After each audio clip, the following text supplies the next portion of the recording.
Welcome to Revenue Cycle Optimized. Automation is everywhere in healthcare right now, especially in patient access and specifically prior authorization. But as teams continue to deal with payer complexity, staffing challenges, and avoidable delays, it is becoming clear that automation alone is not the full answer. In this episode, Lindsey Nelson, Product Marketing Director at Infinx, talks about why the future of patient access depends on more than just technology. It requires the right blend of agents, human expertise, workflow visibility, and operational support to keep work moving and protect revenue. I think that you're all pretty familiar with the challenges that organizations are facing, and the reason they come to us is because status quo isn't working. These are kind of the things we see most commonly, like staffing, right?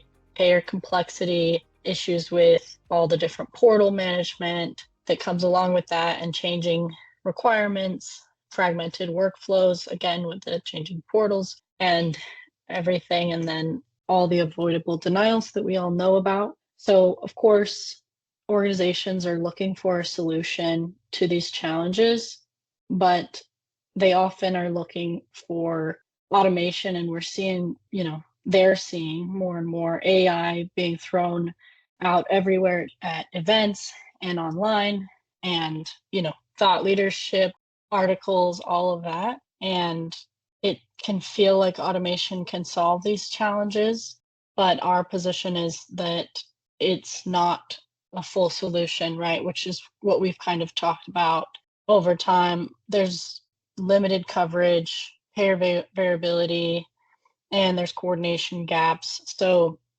really, automation doesn't solve everything, essentially. It doesn't cover the full picture. And if you're going to adopt a solution, you're likely going to be still handling a lot of the work and facing a lot of these challenges, right? And staffing will continue to be an issue if it's only covering a percentage. And that, I think that we're all familiar with that concept as well. But when that's our perspective, I guess, of the market.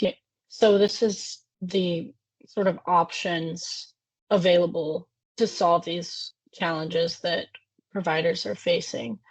So you can continue to do what you've been doing, continuing with the fragmented workflows, spreadsheets, inflated cost to collect, slower cash conversion, maybe lower visibility into the actual performance of the prior authorization program. You can turn to legacy staffing providers through outsource models and support established delivery models. So, that can be a benefit, but, those are labor dependent, and caps margin limits financial visibility and operational control, as well as, just not that they don't have that technology layer, that automation layer.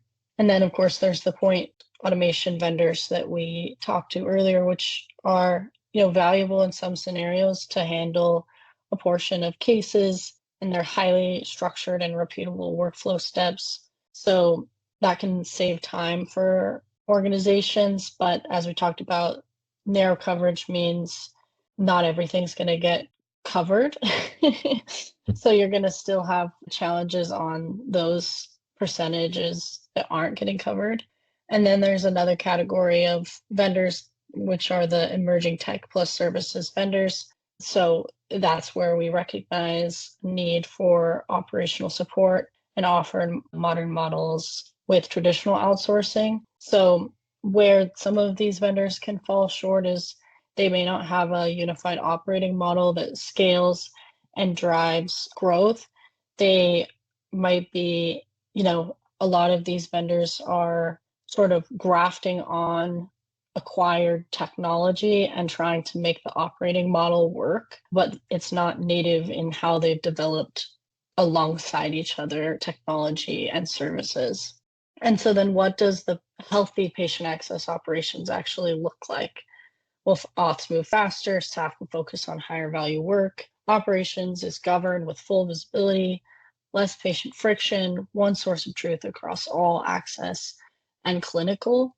This is good for everyone, for financial leaders and patient access leaders. It feels like when your team is drowning, you can rely on predictable cues, manageable workload, and time to focus on cases that actually need clinical judgment. So those exception cases where you need to work with the clinical staff or things like that, that becomes the focus of the team versus handling high volumes of work.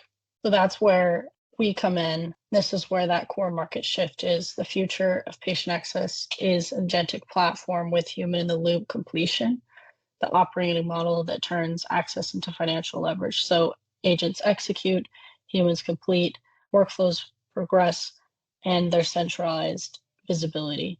This is the future state of the way forward for patient access.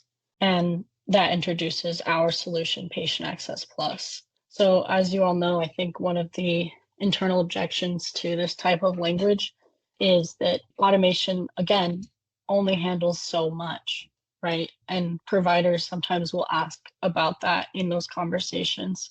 And so we can be honest about that and say that, agents drive the work where possible, accelerating, time to cash, cleaner front end work, taking the work off of teams, speeding up our processes. But ultimately, we still have that human in the loop element. So it goes to the agents and then can be easily passed between with our human in the loop. So you can just simply submit it to the technology, and there will be either an agent or a human in the loop to complete that work. Mm-hmm. And then we get centralized visibility and governance working with us both through, we have that platform to enable that for ourselves, and then we can connect with our clients through that. They have a platform and dashboard that they can look at to help govern it. And then of course they have our partnership with us so they can be as involved in the operations as they want to be. And we have, like I mentioned, the workflow orchestration, and we have multiple different ways that we can connect to their system of record. There's a one source of truth across access and clinical.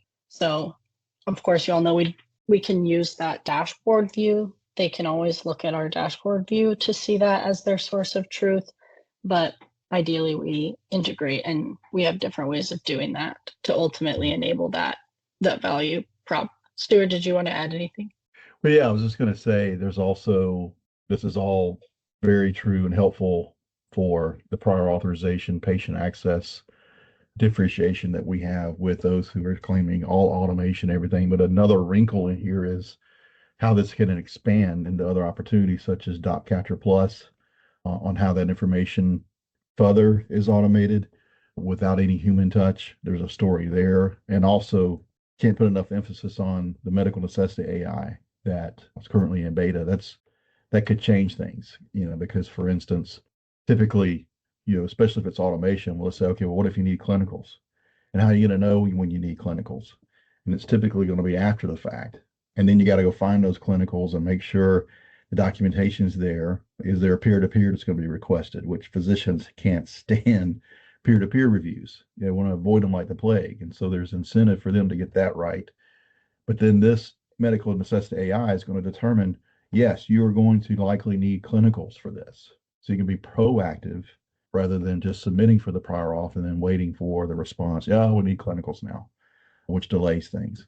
So I'm just kind of giving some examples of undertones of expanding, not just thinking one solution and how this differentiates with the automation vendors or any vendor out there, but also how we can then expand capabilities if they're receiving orders by fax or by email in a PDF, if they need to understand their policies before it's even submitted. Knowing that information is going to help them tremendously. Yeah, I appreciate that addition. And also, with the human in the loop, it's not just, a simplified message is to say we can handle what the agents can't, right? But that involves answering clinical questions, which require expertise and staff with that expertise. We may also catch where clinicals are required without the medical necessity AI because of our people.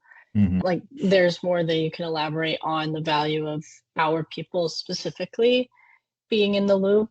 And then the experience is that it's just a platform type experience for the customer, which is why it can feel like a technology, but ultimately we're delivering the outcome. But Right. exactly, I think this can easily extend by having that agent's lead and human expertise ensures completion as our message.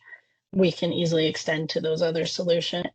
So it just goes over really calling out those agents that handle the cases and then what the specialists do, preparing the clinical packet, answering questions, ensuring that navigating the complex scenarios, and then working with you on reporting and collaboration. There's white glove customer success support. So essentially an agent is just like a way to autonomously complete a workflow through either AI or automation.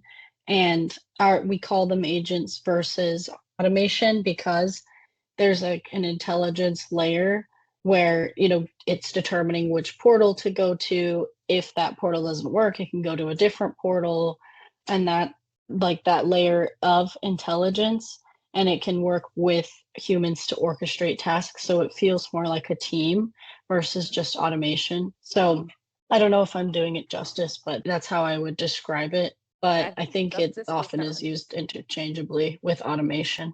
So this is just the way that we can see it. There's that agent layer or the autonomous workflow execution, and then the human guided completion and the unified operating model where these all connect and work together, which is also a differentiator of ours, that everything is organized and connected, and we're ensuring that we can deliver the outcome and also prove the outcome. So this is the system. The agent layer may be smaller, right, for different specialties, or it may be more just that the automation layer is more of the allocation of tasks versus the actual portal connections, which is more within that orchestrated governance flow. So there's still a level of automation to help run the operations that we can speak to even when portal coverage isn't available. But I would say, I think we're all aware that and part of the theme of this presentation is that automation can't cover everything. There's specific specialties that are more repetitive and more straightforward, and that we have those patterns within radiology, lab, PTOT, for example, are some of the top ones. Those we can speak to a larger portion of a true agentic workflow with connected payers. But regardless, there is automation throughout. So I did put some objections in here. So these are very specifically CFO coded. So I know a lot of the times we're also in conversations with patient access directors. So just keep that in mind. So I think just knowing the financial metrics that we hope to impact with patient access or that we have had impact on in the past, whether it's more indirect or direct, and then, how will this disrupt current operations, just giving them the peace of mind that we have designed our system to be able to integrate with their system as much as possible. So we will explore direct integration. We have bulk upload HL7. We have a user-friendly interface to interact with, but ultimately our goal is to keep them working where they currently work as much as possible. How is this different from outsourcing or automation vendors? We've sort of spoken to this, but just the kind of quick answer. So yeah, I mean, and then I think that how is this different from outsourcing or automation vendors we've gone over, but agent first execution model with human expertise embedded in the platform.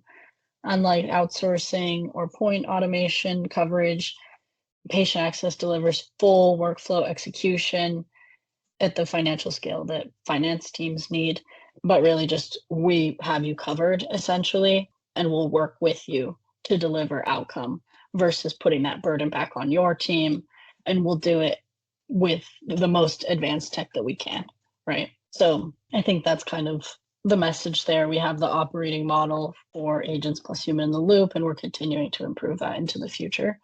Will we lose operational visibility? Then how much is there concern about losing operational visibility? So I think that fear comes with outsourcing as well, but they might be wanting more control by using the technology if they're looking for software or trying to decide between software and us.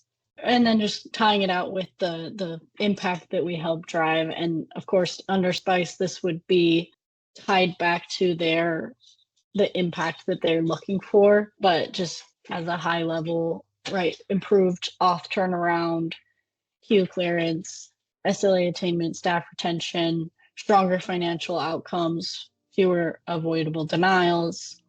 And I think, again, it's because of our expertise, our long time working in this area, and our automation built in with the correct operating system to make all of this possible. Essentially, this is what we do really well. And we have the operating system to achieve more consistent results through these different levers that we can pull. Patient access is too complex for one-size-fits-all automation. The real opportunity is building a model where technology handles what it can, people step in where they should, and the entire process stays visible and accountable. That combination is what helps organizations reduce friction, improve turnaround times, and create a more reliable patient access operation.